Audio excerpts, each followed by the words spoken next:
What's up, everybody out there in YouTube land? Welcome to Fresh Take and another review. T, how you doing, man? Hey there, folks. How you doing? Let's do this. All right, now we're gonna be doing our season one review of Luke Cage. This will be spoiler filled, so if you have not watched all of Luke Cage and you don't want us to say anything about it, I feel sorry for you because we are. So now that we got that out the way, um, first I want to address the elephant in the room, man.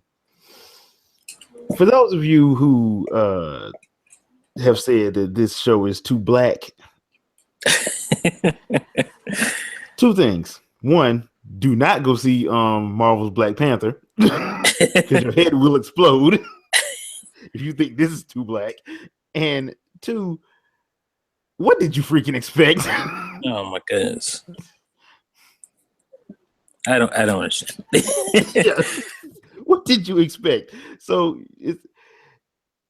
just do a quick Wikipedia on Luke Cage, and that'll answer all your questions as to if you thought this was too black and why they went the route they did. That being said, I freaking enjoyed this. It has its problems, which happens with most Marvel Netflix shows. For me, right around the middle. But overall, I enjoyed it, and I think I enjoyed everything from the blaxploitation shout outs that they did throughout the entire series and the music. The music was just on point. I love the way they used it. Like, what's this? What's the one song? The rap song by "Hail to the Chief" or something like that. Oh, Jadina. Like, yeah, like that was that opening was beautiful. Like, had my wife going to iTunes to get the song. She's never heard it before, and she's like, "I got to get that." Yeah, and it's the way they played it, because like some of the songs, the way they played them was just perfect for what was going on at that time in that episode. Like "Hail to the Chief" was perfect. Yeah, it was perfect because you see Cottonmouth, you actually see Rosario Dawson's Claire Temple finally get to Harlem, and it's just like how they shot it and how that song went in, and the lyrics of the song actually match perfectly. Yeah, and it's like almost every song was like that. Raphael Sadiq in the first episode, yeah. He slayed that. Raphael Sadiq slayed that in the first episode. I mean, beautifully done. They pretty much made you want to go to Harlem's Paradise if that was a real club. Yeah, I mean, I like the fact that we're talking about the two black thing. Yeah. Well, this is a black story. It's black people. Like, yeah. This is a black story. Like, I don't know exactly what like you expect from like when you have this, many black people and you're telling a story. You want it to be different. You want it to stand out. So it has to be culturally, real. It has to be culturally relevant. So especially where the location is Harlem. Now, if they were in Phoenix, Arizona, okay, I got you. If they were in Pasadena, California, you have every right to be upset. They're in Harlem. At that point, you just have to come on, people. Like I have, some issues with the that wasn't one of them. That's ridiculous. Yeah, that was not one of mine either. But and it's not because I'm black. I just felt like this show needed to be culturally relevant. It had to be different from the other ones. That's how it was gonna be that because of the cast. Yeah, because of the direction they were going in. I don't understand. You knew that going in, right? That's another thing that upset me about people that was doing that, because they should have known that going in. Come on, we live in the information age. You knew about the casting before anybody else did. Like, what are you expecting? Like the Cosby Show is all black cast with white problems? Like, yeah, like that wasn't gonna happen. No, that wasn't gonna happen at all. And I think like the things that I enjoyed about it, especially, I got to give it up to Mahershala Ali. He was on point as Cottonmouth. Yes, And that was actually one of my issues, but we'll talk about that in a minute. Yeah, because I already know which one you're talking about. You know where I'm going with it. Okay. Yeah, I know exactly where you're going with it. But him and Mike Coulter on screen together, it was like, I'm like, dude, this is awesome. Mm-hmm. I'm like, I wanted to see them go at it. Right. I really, I'm like, okay, dude, I want to see y'all fight, dude. Especially when they were going tit for tat in church. Right. That was great. That was awesome. I'm like, okay, this is really getting it. And that's another thing. Like, I think a lot of people who had like issues with the series, they kind of didn't understand blaxploitation. Yeah. Because if you watch like a lot of blaxploitation, or even like, I wouldn't say a lot, but if you know how a blaxploitation story is set up, you would appreciate what they were doing in there. Yeah. And honestly, I felt like the blaxploitation stuff wasn't completely over the top. Obviously they gave you a little bit, like when he was getting out of prison, he broke out or whatever. You got that whole scene or whatever, but I felt like it didn't really start peaking until Diamondback showed up. Then you got some real, like, especially I think the character Diamondback himself was so blaxploitation. So it was hilarious. At first I didn't like how they did him, but then I'm like, you know what? I'm loving how they did him once they gave me a full episode with him. Yeah. I loved him because, like you said, blaxploitation is completely over the top, and he played it exactly like he's supposed to. Right. As a blaxploitation villain, because he is a blaxploitation villain. He definitely was a blaxploitation villain. Yeah. I mean, to the point where you were just like, dude, you are crazy, but I like you, dude. You are crazy, but I like you because you are actually terrifying because of the simple fact that you are crazy for real. Like you ain't talking crazy, you are actually being crazy. So I actually enjoyed that. I actually enjoyed like the casting. Once again, they knocked it out the park with the casting. Everybody did an outstanding job. They even got people who actually are still in freaking Harlem, like Dapper Dan. Yeah, that was dope. That was so cool to see Dapper Dan. Yeah, like that made it so authentic. When I saw him, I was like, wow.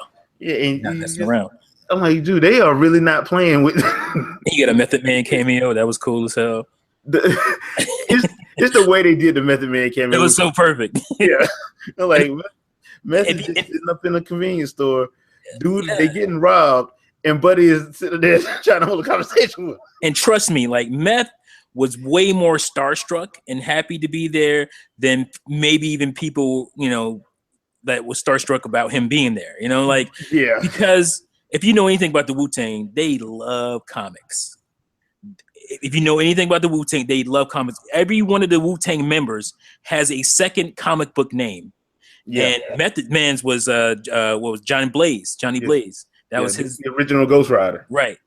So it was so cool to see that come together in this medium. Like Method Man, his crazy comic book love, and then like him being in a comic book show was just that was perfect to me. And then I had a little freestyle. That was great. That freestyle. I'm like, bro, see, this is why I like hip hop, not this new crap.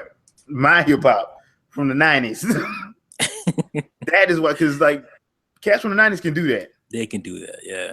They can come spit a freestyle like that. It's cornball. They can't do it like those. I mean, those were freestyle, and it was like, did he write that? Like it was, it was so intricate, the freestyling back then. It's way more simple now. It's fine and whatever, but I miss that. He was just be able to spit science off the top of the head. And it rolled off perfectly. The way they shot the scene, dude, the cinematography.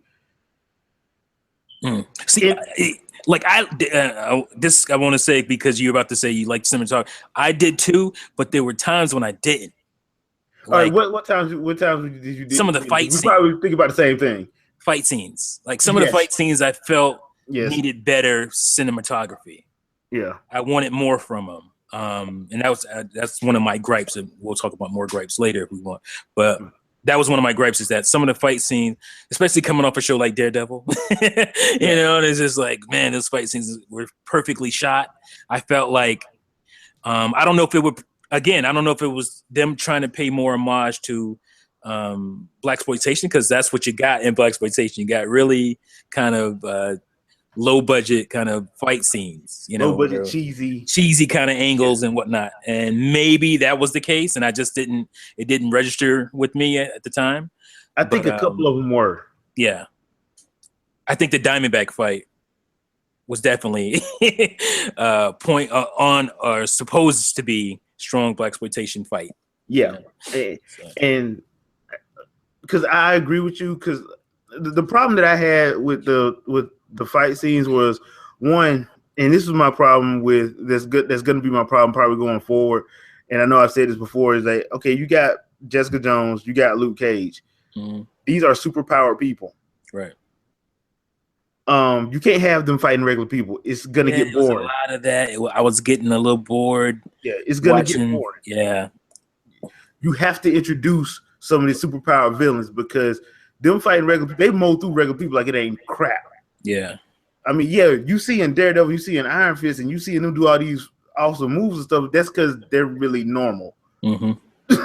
I would have loved to have some more people, like, you know, some of his minions or whatever, be able to rock that suit he was wearing, you know, and then you can see him go all out on a bunch of dudes, you know, in the streets or something. That would have been a cool thing to see. But it was a lot of one-on-one, or just him handling a dude quick because he's Luke Cage and they're nobody, you know, they don't have the power to match him. And some of it was just too quick. Yeah, and I agree. I agree with you on that. That's why I'm like, going forward, they're gonna have to do something where they're gonna have to introduce some of these low-level super villains that can actually hang with them. They're gonna have to start showing superpowers. I'm sorry, they're just gonna have to start showing superpowers if you're gonna start talking about doing season 2 and season 3 of these shows. Yeah, it's gonna have to be more than, like, you know. Obviously, they weaken him with the bullets called the Judas bullets. Yeah. Judas bullets. Like, obviously, they weaken him, but I didn't really like that. I didn't want to see him, you know, just struggling around and bleeding all over the place. Yeah. Like, that got to be a little bit too much for me. I wanted, you know, you got to have somebody who can match him, but don't do it by weakening him. You know, it's like the superhero video games where, you only have a certain amount of ice breath. You know, if you're Superman and it runs out, it's like, that's not how Superman rocks, you know. But they have to do that because it would break the damn game, you know. Basically. So I'm hoping, like, for the first season, I kind of let that slide just because it's the first season, and I'm gonna give them a chance to, like, you know, introduce the more superpower elements hopefully later. So I agree with you on that, because some of the fights were actually good because they were like for instance, the Crispus Attucks fight. I was gonna say Crispus Attucks was on point. I like that. Was on because it was just wave after wave. And I'm sorry, man. If you get wrapped up in a car door, you just need to stop. Yeah, that was a good fight. And you know what? That's the thing, though. I want to end on my gripes here. That was so early in the series, in the show, that it never really matched that to me. You know what I'm saying? Like, it never got back or close to that, or at least comparable as far as the action scenes. And that was the thing that killed me. But I think the bigger thing was, because we've talked about Diamondback and Cottonmouth, is that Cottonmouth was a better villain to me. Like, way better. I just liked him more. And, you know, spoiler alert, like we said, he's out of there kind of too early. Yeah, and the sad thing about it is, I saw it coming at the beginning of that episode. Did you? Like, I totally didn't see it. They gonna kill him. I'm like, I saw it coming. I'm like, hold up, he already got out of. They gonna kill him. I'm like, no. And I'm like, they gonna kill him by the end. Now, I will say this: Alfred Woodard did bring new meaning to the phrase "drop the mic." She definitely did that. Yeah, but he shouldn't have died. No, he should have never died. That's just something they shouldn't have did. I'd have held Diamondback off to the last couple episodes, maybe. Yeah, and he would have been the villain because he was such a good villain. Like, he was. Because number one, Diamondback, when you think about it, you don't really get why he hates Luke. Yeah. Outside of the fact that, bro, Pastor was cheating. That's right. it. Yeah, and like he was the the good son. Like that. That's a good plot, but they didn't bring it home enough for me. You know. And on top of that, they didn't go into it. No, they didn't really go into it. It's just like this flashback little scene, and then they talk about it, and that's pretty much it. That is it. So yeah, that was an issue for me. Yeah. Because the first half of the series, episodes 1 through 7, I was in. They were amazing. Yeah. But the last half of the series was kind of, okay, dude, we just lost a awesome villain, and this other villain you got, he just crazy. Yeah. Like, he's just you crazy. probably should have both of them in there. Yeah, you had both of them in there. That would be a nice conflict between the smart, street savvy dude who wants to be methodical and this crazy dude like that. Dude is uncontrolled, unhinged, right? Basically. So I agree with you, and I did have another issue.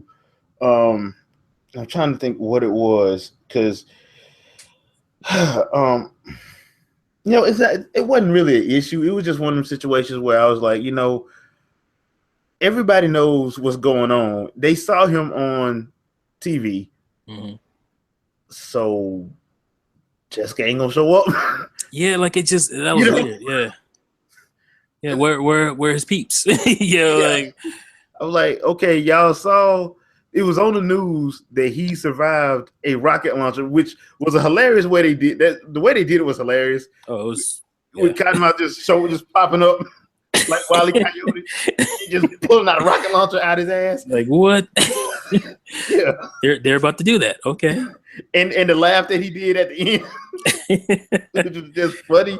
But I mean, you would have thought, and they try to do a nice little thing by adding in Trish Talks little radio thing at the beginning of one of the episodes. That was nice, but I'm like, dude, okay, look, y'all really need to wrap that up from Jessica Jones season 1. That little wrap it up, yeah, because I don't want to waste no episodes in Defenders because we got to wrap that up. Mm-hmm. It would have been nice for them just going to wrap that up instead of pretty much. Yeah, but they didn't. Yeah, so that kind of annoyed me. That really kind of annoyed me. But other than that, overall, I would say it's a very good series. But like most of the Marvel Netflix series, and can we just call it Marvel Presents The Wire season 7? Seriously, seriously. Because at this point, at least the first half of it, like it definitely. Yeah, but I'm talking about they can act. If I see McNulty on Iron Fist, oh man, I'm gonna be like, you know what, Marvel, y'all wrong. Y'all should just call this The Wire season 7 and 8. Man, it just ain't that many of us out there, man. So they had to pull us from somewhere. I'm like, it's like I'm like, dude, I remember I seen you somewhere before. Then you were on The Wire. The Wire, yep.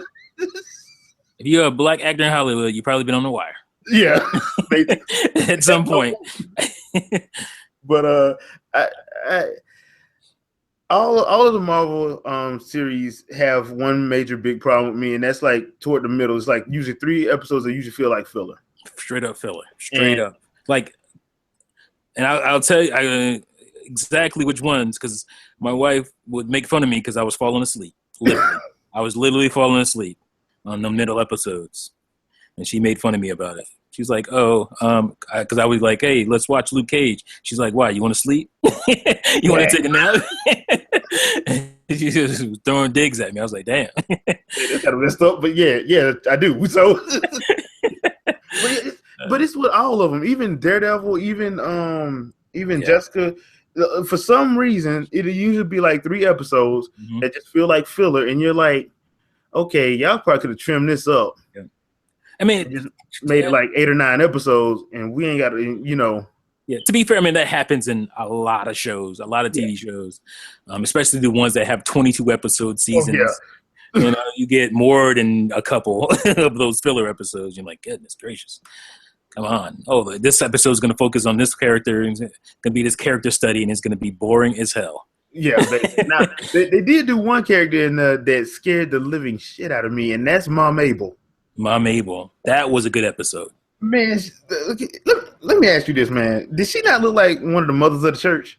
Hey, she looked. That's what threw me off. It was like she was like a church mom, grandma, whatever, and then but she was a killer. It was like that doesn't go together. No, but it looked like crazy. It looked like you'll be in there doing whatever you're supposed to. She'll kill somebody in front of you and then tell you to go take the sweet potato pie to your mama. Go take the sweet potato pie to your mama now. Go ahead. So we just not gonna talk about what I just seen. You know? Oh man, she'll hand you the pie with the bloody hand. Yeah, like it was frightening. Yeah, because she looks like a sweet lady, like somebody that pray with you at church, but then kill somebody else. Those are the scariest ones, man. And I'm like, this lady is off the hip. So that's why what's the name from DC? What's the grandma? DC Comics. My gosh, she's like, huh? Waller? No, the grandmother, the villain. What's her name? Oh my gosh, I can't believe I'm going to draw on a blank. What comic? She's known for like, my gosh, not Apocalypse. What am I saying? Apocalypse, not Superman's Apocalypse. Not Doomsday. Oh my gosh. Big Barda? Huh? Big Barda. Is that her name, Big Barda? Yeah, because she was one of the Furies, right? She's like an old lady. Yeah, she was in the. She was actually in an episode of Smallville too. Yeah, Barda. Well, yeah, Barda. Okay, I think that's Barda. It's three of them. One is an old lady. I think that's Barda. Yeah, she's like a grandmother basically, and she's like a super villain. She beat the hell out of Wonder Woman. That was it's just like seeing that is just the creepiest stuff that you could think of. Like that is a scary character, a grandmother character that's just a killer. Yeah, and don't care. And don't care. That's scary. Like she literally do not care. That's scarier than any monster you can come up with. Yeah. It's a scene in there where it's the flashback and this dude comes in and he's just like cussing in front of her and everything. You like, dude, what are you doing? She cuts his finger off and they take him out back. Yeah, he didn't make it home that night. Yeah, nah, sorry, bro. But you knew it was coming. Like, bro, shut up. Like, dude, do you not know this woman was gonna kill you? I thought you were just gonna slap the taste out of his mouth. Nah, it was worse. It was worse. I'm like, oh my gosh. You see her pruning them roses? No, Granny Goodness. That's her? Yeah, Granny Goodness. That's what I was trying to remember. Yeah. She's like for a while she was like right hand to Darkseid. Right. Yeah, she's like the trainer of all of the other Furies or whatever. Exactly. Yeah. Granny Goodness, that's her name. Goddamn, that woman's creepy. But it's creepy, boy. Yeah. Now, I will say this: there is a nice little homage to the actual original '70s comic, and there's two of them actually. And one of them for all y'all people who said that, man, they need to put the original costume in there. Oh, they did. They put it in there, and you glad they didn't keep it? Okay, it does not look right, dude. It just looks straight up stupid. and he comments on it too. Like, you look like a fool. You're damn right you do. Damn fool. That was great. But I'm glad they did that because I heard so many people like, man, they should put it in there, man. And I'm like, no. There's no way to make that costume look good. No way. You mean the 70s costume? The 70s one is what I'm saying. Yeah, there's no way. No. It looks silly. Yeah, it looks silly in the 70s. Yeah, I was going to say, it looked silly even for the 70s. Yeah. You know how eccentric the 70s was. Yeah, they just didn't care.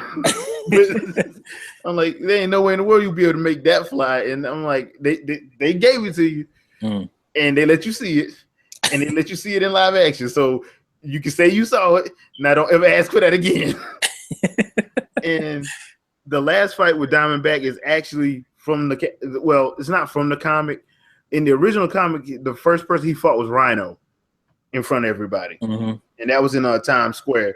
and that's when the world found out about Luke Cage because he fought Rhino in Times Square. Now, what they did was they simplified that and made the fight against Diamondback in front of everybody he helped in Harlem. Yeah, which I thought was actually Rhino though. Yeah. Which I don't know thought how was they could actually have justified him, but yeah, it was a good nod. Yeah, it was a good nod, and the fight kind of hit or miss, but it was actually okay to me. It was all right.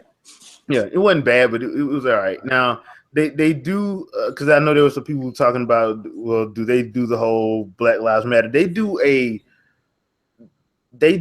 spin on. They address the issue, but they address it from all sides. Yeah. So it really makes it's not pandering. It's not one sided. It's really not. Like they show it from every side. They show how a situation of mistaken identity. They show rush to judgment, and they show how some people misuse their power. Yep. And they showed every side of it, so you can leave with your own, thoughts on it. But you saw the whole thing. Forcing any, no conclusion is being forced on you. You come to your own. You come to your own, and I'm glad that they did that because it showed people like, look, yeah, some people are wrong because there was one cop who was dead wrong. Yeah, he was dead wrong for what he did, but they thought that Luke Cage did something that he didn't do. Right. And when the level-headed cops, of course, it takes time to figure out the truth. When the level-headed cops, by the time the level-headed cops figured out the truth, it was already too late. They was ransacking Harlem. Yeah. Because they flew off the handle, which is something they shouldn't have did. Yep. Which I'm glad they showed all sides of it. Now, there is one cool thing that they did in there, and that's with Misty Knight. And yeah, we got to talk about Simone Missick because, yeah, new meaning to the word coffee. So, but yeah, they did this cool thing. If you are a fan of like the Sherlock, British Sherlock show with Benedict Cumberbatch and Martin Freeman, she does the same thing that he does in his show, which the Mind Palace. So every time she goes to an investigation, that's how she figures out what goes on. Yeah. You know what I kept thinking about when I saw that? I kept thinking about Batman Arkham Knight. Really? I kept thinking about how he go to the crime scene and everything would be reversed and you could see everything. That's what I kept thinking about when she would do that. It's pretty cool. I can see that because the only thing that made me realize it because I was like the guy who actually directed the first 2 episodes of Sherlock actually directed the first 2 episodes of Luke Cage. Yeah.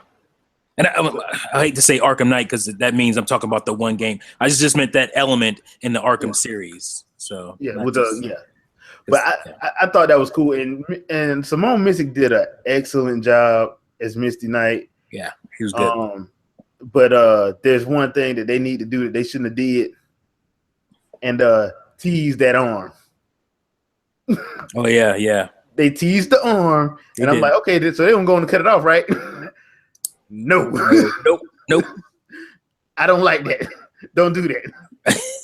Either take the arm off. Don't shoot her in the arm and be like, oh, I'm losing all the blood in my arm. Really? If you ain't gonna give her no metal I was like, are they gonna go there? I'm like, already? I'm like, okay. Wow. All right, we get to see her win a soldier eyes before the end of this series. I have a feeling that's going to come back around when they have they feel like they've had enough time to introduce that being the thing. Man, look, everybody, it's funny because I follow her on Twitter, and she was happy that everybody was loving her character, but she was like, I've never been so loved and people want to see me without my arm. I'm like, yeah, you in the comic book world now, girl. We want that arm gone. Get it out of here. You want the arm going, and we want that cybernetic arm up there. I'm like, we love what you did. You did an excellent job as Misty Knight, and I lose the arm. That's pretty much how it's going. But she did an excellent job, and of course, Rosario Dawson does an excellent. She always does an excellent job. Yeah, I mean, she really does. The last thing I'm gonna say of the things that I liked was I actually liked that the humor was actually interlaced in in a way better job than it has been in previous Marvel shows. Mm. I just felt like it had a lot more humor, not like one line and jokes, but actually humor in it. Yeah. Especially with the henchmen, because some of the henchmen were hilarious. Like Big Sugar. Yeah. That dude was like, that dude had me rolling. Zip had me rolling. It's just the little blaxploitation touches helped with that. So that being said, and like I said, if going forward, they really do need to introduce either the Wrecking Crew or the Grapplers or some of them low level supervillains from that they can grab. That's not going to be in no major movie. You know, Yeah.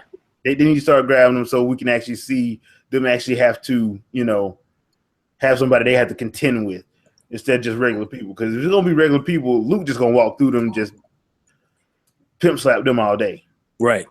And that's gonna be the extent of the fights, and people ain't gonna like that. It could be no drama in that. Yeah. I mean, it's gonna be funny at first, but it's gonna get old. Which is what happened, because it was funny at first. It really was funny at first. And then it just got old, because like the episode where they doing Pop's funeral and Cottonmouth goes after everybody in the neighborhood, and then Luke, before the funeral, goes back and beats up every henchman. Come on, man. He's OP. Yeah, before the funeral. This is all before the funeral. Yeah, with his new Dapper Dan suit on and everything. Yeah, whoops. Everybody that took something from somebody, gives it back to everybody, and then goes to the funeral. That part was hilarious. But once again, it got old because he was doing that to everybody. So in the way they set it up in that episode was funny because of how they did it. It was like, okay, Cottonmouth went and sent to everybody. 5 minutes later, everybody's showing up at the barbershop like, Luke, they got my stuff. Luke, they got my stuff. And Luke, 10 minutes later, goes and beats up every henchman. So it made it funny, but by 6th, 7th episode, it was like, all right, dude, this is y'all got to bring somebody else in that can, that can trade blows with this guy, because it's getting boring from an action standpoint. In my opinion, it was getting a little bit boring. So overall, what would you give it? I would give it a B-. B-? Okay. Yeah. Ain't bad, because I was thinking along those same lines. It's one of those ones that I think people would enjoy if they go in with an open mind. Yeah. I think they would enjoy it.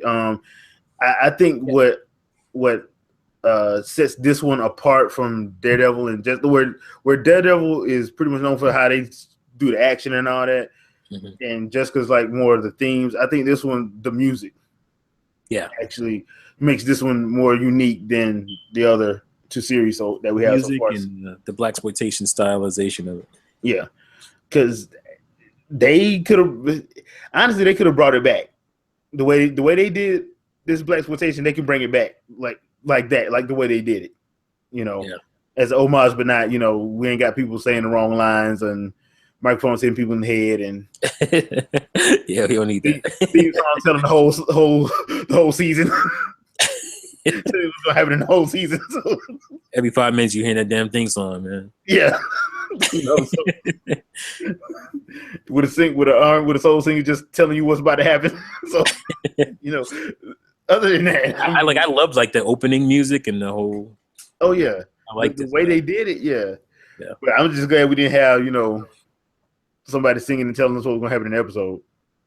Yeah, we did. It tell us the whole plot in the song. Yeah. That's blaxploitation right there, man. That's that blaxploitation though. But now that we got that out of the way, Defenders. Because we got some set photos. There's been some set photos. There's been some casting, and apparently everybody's sidekick is showing up from their prospective series. Foggy and Karen is showing up from Daredevil. Malcolm and Trish is showing up from Jessica Jones. Misty is showing up from Luke, and Colleen Wing's gonna show up from Iron Fist in the Defenders. and we already know who the bad guy is. It is Sigourney Weaver. We just don't know who she's playing. So my thing is, I want to get your thoughts on what do you think we're going to see, because we know the Hand is involved in it, and we know it's going to be 8 episodes. So are we going to what do you think, or what do you hope is going to happen? Honestly, I have no idea where they're going to go with this based on what we know. Mm-hmm. Probably there's no way it could happen, but I hope it doesn't turn into like a Agents of S.H.I.E.L.D. type of situation where, I don't know, you get all these kind of, like you said, side characters, and, they're dealing with, stuff that's bigger than them, and you don't get enough of the superhero-ish type stuff. Yeah, because this is the thing where we're going to need superhero stuff. Yeah.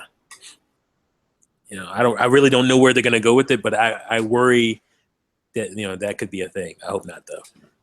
Well, that's my only worry is that, and I'm hoping that we see more of Stick and Stone.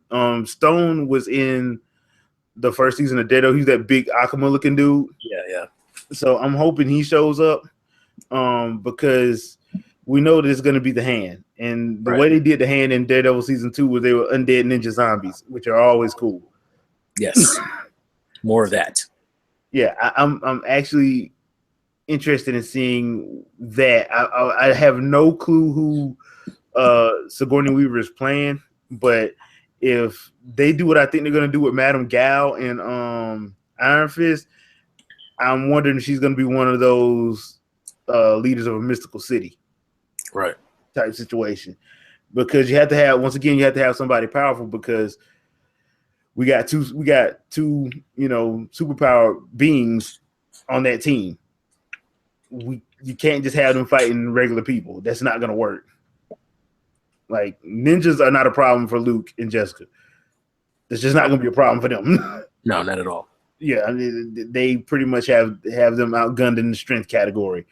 So I think it's going to be one of those situations where I'm hoping we don't see. I don't want to, because one of my main concerns was the whole wrapping up of certain little plot threads, and like one of the gaping ones is from Jessica Jones, and I wish they would have took care of it and wrapped it up in Luke Cage, like just had an episode where she shows up or something, and they can just get that done. But apparently they didn't do that, so I'm hoping we don't have to waste a full episode. So yeah, that's the only thing. So, but other than that, I'm actually looking forward to that. I'm looking forward to Iron Fist. We know we're getting Iron Fist on March 17th. Defenders is supposed to be after that, and then we're getting Punisher as well next year. So it's gonna be a full year for Marvel Netflix stuff. So oh boy, yeah, should be fun. Should be hilariously fun. So that does it for this episode of Fresh Take and the Luke Cage review. Hope you guys enjoyed it. Be on the lookout for some of our more content, because we will be running Fresh Take from Out of the Gamers at Large from here going forward. So hope you guys enjoyed it, and we'll see you guys on the next vid. Peace out. Peace.